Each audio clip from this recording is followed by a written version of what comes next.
Okay, so guys, good day. Today I'll teach you the basics of a roof, our roof project. Okay, so this will be the most basic of all basics.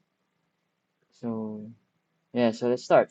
Um, for this one, this is the most basic type. Excuse me, the most basic type of building. So our goal is to match the roof with our the left image with our right image. Okay, so we will use the tools available to draw this kind of building. So first things first, when drawing, please avoid using S tool. Okay, do not use S tool when drawing your building. You either use F, okay, or you use E for parallel buildings. Okay, it's better to use E if the building is square or rectangle, or you can use F. Okay. After that, after you draw the base, guys, do not draw on the base of the building. You need to draw at the base of the roof. Okay. So for this building, this is the base of the roof. So we will start to draw here. After you draw the base of the roof, you add a wall. Okay. So the wall, it needs to be precise. It needs to be exact on the exact location. Okay, where the building meets with the ground. Next is for matching. We need to match this building with the image. So with our right image. So just highlight and then just drag to match. Okay. When matching, guys, please do not stick with one view. Okay. You need to check other views when you are matching. So how to check other views? Click this one. The shortcut is F7 for image selector. Okay, so click this one. So you will see all available views. So you notice, if you notice, there is a blue.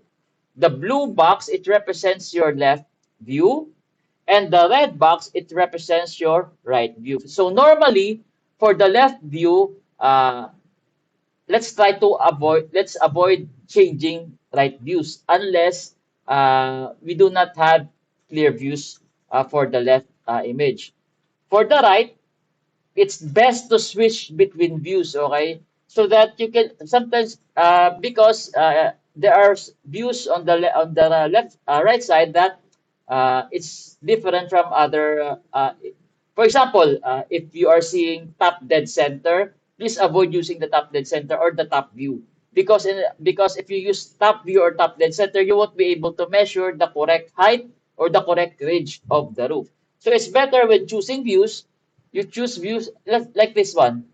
It's best to avoid this kind of views, this top dead center views. Try to select these views that has a little bit on the side of the building. So in that way, you can measure the proper height of the ridge correctly. So let's check. When you select again for the red, it is your right view. Okay. So just click red to change your right view. Close, and then let's compare. So I think we captured the ridge correct, the base of the building correctly. After that, we will capture the ridge. So what is a ridge? This is a ridge, guys. So it is the highest point of the building where our roofs or our panels are connected. So how can we capture the ridge? First, we need to use an assist line. Okay? What is an assist line? So basically, it is an imaginary line. It will help us. It will become our anchor point for our ridge. Because if we do not have an assist line, we cannot draw it. You cannot just draw it like this. Okay? If you draw it like that, if you switch to 3D mode, it will be flat. So what is our 3D mode? How to use the 3D mode? Use your center mouse click. Okay, just click and then just hold, and you will be on the center on the 3D mode. To escape the 3D mode, press O, or I mean press 0 to reset your view. Okay, so to capture the ridge, we need to use an assist line. Again, an assist line is an imaginary line, so that will serve as an anchor point for our panels. Okay, so for this one, wait for press 9 and wait for your, as you can see, the building highlighted, meaning it means that we have connected to this top area. So click and then hold. For example, you want your ridge line to go from here, from top to bottom, so you need to highlight. It will copy the direction. If you highlight this one, the vertical, the horizontal, so it will follow the horizontal line. Okay? Guys, do not draw your assist line freehand. Okay? Like that, you will draw it freehand. That is wrong. You won't be able to match your panels if you draw it freehand. So again, when drawing your assist line, click 9 and then make sure you are parallel with your wall. Okay? So like that. So after you draw the assist line, we will proceed with matching. So as you can see, this is the ridge. It is not matched with our ridge on the right panel. So all you need to do is to just select and then just drag. So simple as that. If you switch to 3D mode, as you can see, we have height for our assist line. So I think we did not capture the assist line properly. Again, let's try to capture this properly. So I think it is extended here, but the trees are covering it, so it should look like something like this, a bit extended. Okay, so I think we captured this. Let's try to draw the panels. So 3D mode. Okay. So how to draw the panels? When drawing the panels, guys, we just need to use the S tool. Okay, so our a free the line tool or the free drawing tool. So when capturing your panels, you can either capture them on the 2D mode, like that, or you can capture them on the 3D mode. For me, I prefer capturing it on the 3D mode because I've noticed that it can snap better on the 3D mode. Okay, so like so. You can do it on the 2D mode. It's up to you, but for me, I prefer using the 3D mode. Okay. Next, when capturing your panels, guys, I suggest you slow down. Do not rush. If you rush, there's a possibility that it won't snap to the point. Okay, so, like that, and like that, and like that. So if you notice, it's purple. What does purple panel mean?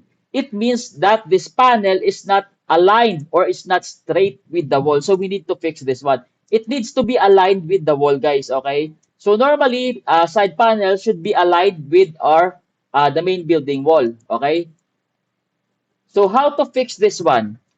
We can fix this manually using Shift Y, or we can use the auto fix function.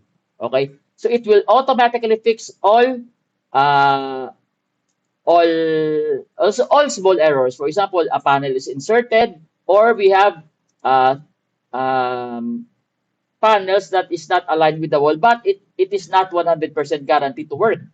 For example, it autofix does not work. We have to fix this manually using Shift Y. Okay, so let's try to fix this using auto repair tool. So to use auto repair tool, guys, the building, it needs to be closed, totally closed, or the building needs to be grouped, and the building needs to be grouped. Okay, so let's try to group and then press F4.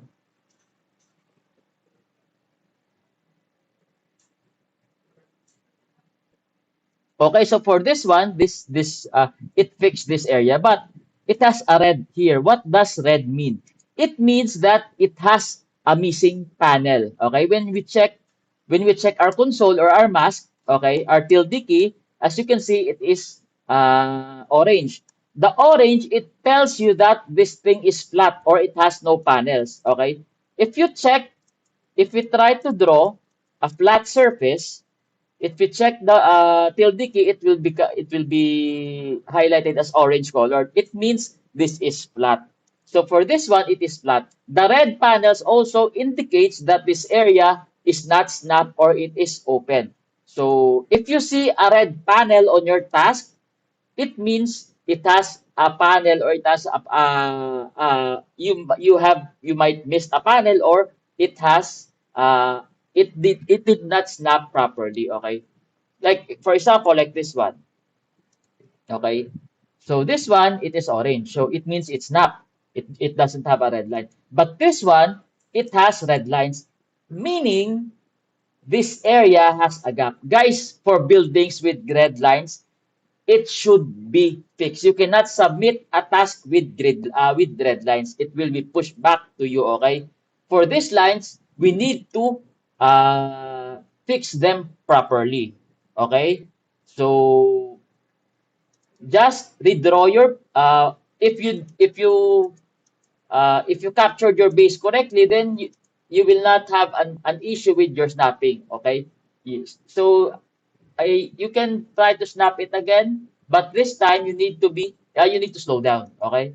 So after that, as you can see, no more red lines. Okay. So I have a tutorial video for example, you have a hard time snapping it, you can use the end tool, but it's on a separate video. You can watch that, or you can ask your leaders for all of our recorded videos. Okay. And after this, the last thing we need to capture is the corner. So what is a corner? So basically, it's where uh, the wall ends or the wall. Yes, the wall starts. Okay. So normally a house should yeah, it should look like this. It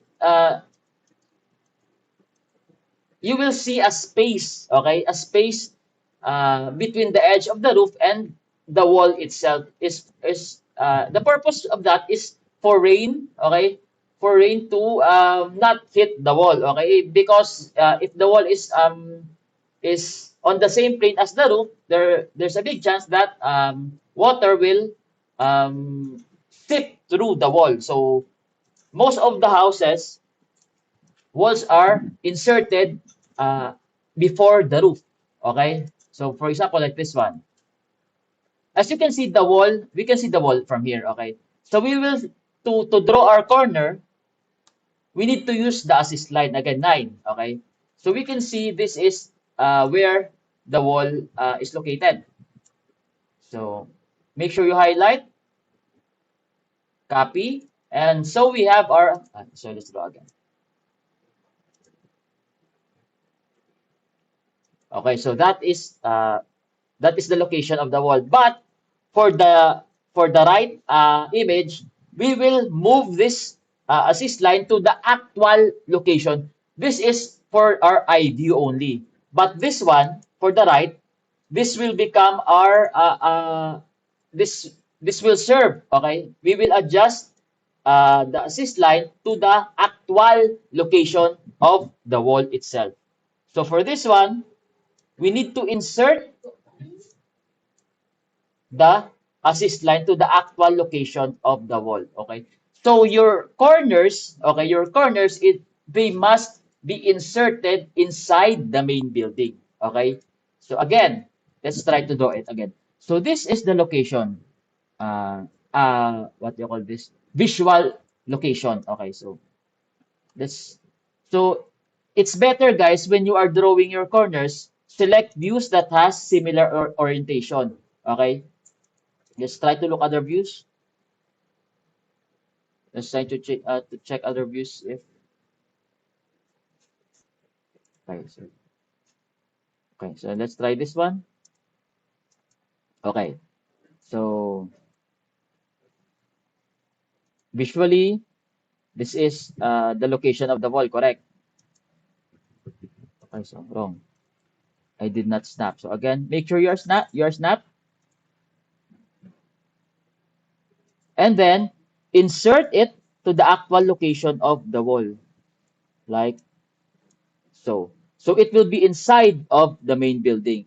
And after that, you will see broken lines. Broken lines, it means that the line is inserted in the building. So we will use I. I is for drawing corners. So the shortcut is I. You can click this one, and then you just draw your corner like so. And you have your corner. Again, when drawing your corner, I deleted the assist line. So let's draw assist line again. 9.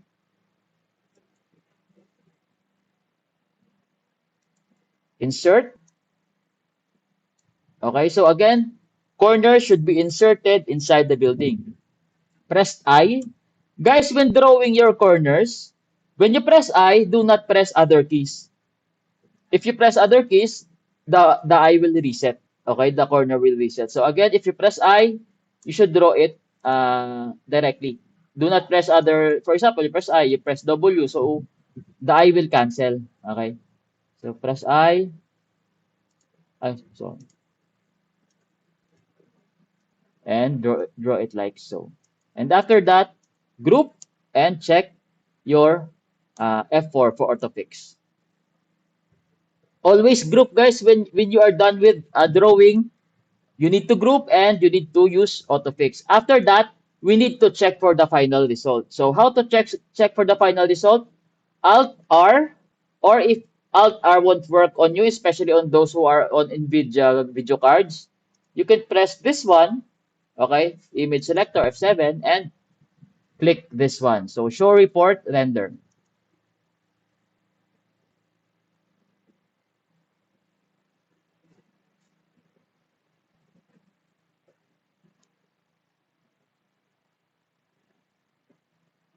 Select the 3D mode, 3D view, and it should look like this. This is our target building.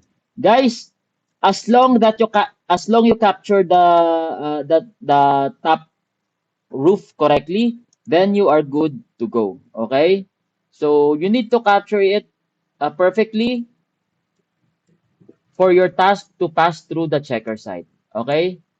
So we have a lot of training videos for you to review, and I suggest guys take your time on labeling. So learn all the skills, or learn all the tools, how to use them correctly, and how to utilize our autofix function. So I have I have a lot of training materials for you to review. Just ask your leaders for the copy. Okay, so thank you guys, and hope you enjoy our 3D roof project.